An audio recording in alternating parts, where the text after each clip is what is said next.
السلام علیکم ویورز، آپ دیکھ رہے ہیں اسٹڈی کنفیشن۔ میرا نام عثمان کیانی ہے۔ آج کا ہمارا ٹاپک ہے header files and reserve words. آج ہم دیکھیں گے کہ ہیڈر فائلز اور ریزرو ورڈز کیا ہوتے ہیں۔ اپنے لاسٹ پروگرام میں ہم نے یہ کوڈ لکھا تھا C++ کے ٹول میں، آپ کی سکرین پہ موجود ہے۔ تو آئیے ہم اس پروگرام کے کچھ پارٹس کو ڈسکرائب کر لیتے ہیں۔ اس پروگرام میں ہم نے یہ جو IOStream لکھا تھا، یہ ایک ہیڈر فائل ہے۔ ہیڈر فائل بیسیکلی ڈیپینڈ کرتا ہے لارج نمبر آف کی ورڈز اور فنکشنز پر، جو کہ بہت سارے فنکشنز ڈیفائن ہوتے ہیں ان ہیڈر فائلز کے اندر۔ ان ہیڈر فائلز کو ہم اپنے پروگرام میں اس لیے استعمال کرتے ہیں تاکہ ہم ان فنکشنز کو اپنے پروگرام میں استعمال کر سکیں۔ یعنی ان ہیڈر فائلز کے اندر جو ہے وہ بلٹ ان فنکشنز ہوتے ہیں، تو جس طرح کا فنکشن آپ کو چاہیے ہوتا ہے اسی طرح کی آپ کو جو ہے وہ ہیڈر فائل انکلوڈ کرانی پڑتی ہے۔ جیسے کہ آپ دیکھ سکتے ہیں کہ اس پروگرام میں ہم نے ایک سی آؤٹ کی اسٹیٹمنٹ لکھی تھی، تو اس کی جو ڈیفینیشن ہے وہ IOStream میں ڈیفائن ہے۔ یعنی اگر اس IOStream کو ہم اگر اپنے پروگرام میں استعمال نہ کرتے تو ہم سی آؤٹ کو بھی جو ہے وہ اپنے پروگرام میں استعمال نہیں کر سکتے تھے۔ اسی طرح کے بہت سارے فنکشنز اور اسٹیٹمنٹس ہیں جن کو ہم اپنے اگلے پروگرامز میں جو ہے وہ مین فنکشن کی جو ہے باڈی میں استعمال کریں گے، اور ان فنکشنز کو ہم IOStream کے بغیر استعمال نہیں کر سکتے۔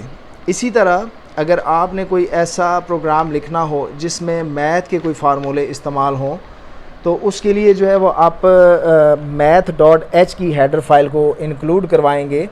میں آپ کو انکلوڈ کر کے دکھا دیتا ہوں۔ ہم لکھیں گے جی ہیش انکلوڈ math.h۔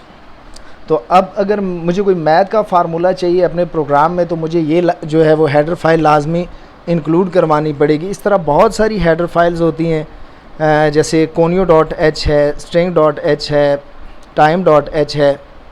تو اس طرح کی اور بہت ساری ہیڈر فائلز ہیں جن کو ہم آہستہ آہستہ جو ہے وہ ساتھ ساتھ دیکھیں گے۔ ایک بات یاد رکھیں کہ ہمیشہ ہم ہیڈر فائل کو اینگولر بریکٹس میں لکھتے ہیں۔ اسی طرح جب بھی آپ نے کوئی ہیڈر فائل انکلوڈ کروانی ہو تو آپ ایک کی ورڈ لکھیں گے انکلوڈ۔ اس کو آپ پری پروسیسر ڈائریکٹیو بھی کہہ سکتے ہیں۔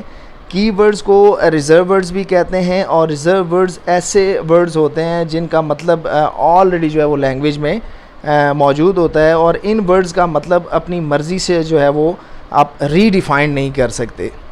اس پروگرام میں بھی ہم نے سی آؤٹ، مین اور انکلوڈ کے جو ہے وہ ریزرو ورڈز یوز کیے ہیں، اور ان ورڈز کو آپ جو ہے وہ ایز اے ویریبل بھی یوز نہیں کر سکتے۔ مجھے امید ہے کہ آپ لوگوں کو سمجھ آ گیا ہوگا کہ ریزرو ورڈز کیا ہوتے ہیں اور ہیڈر فائلز کیا ہوتی ہیں۔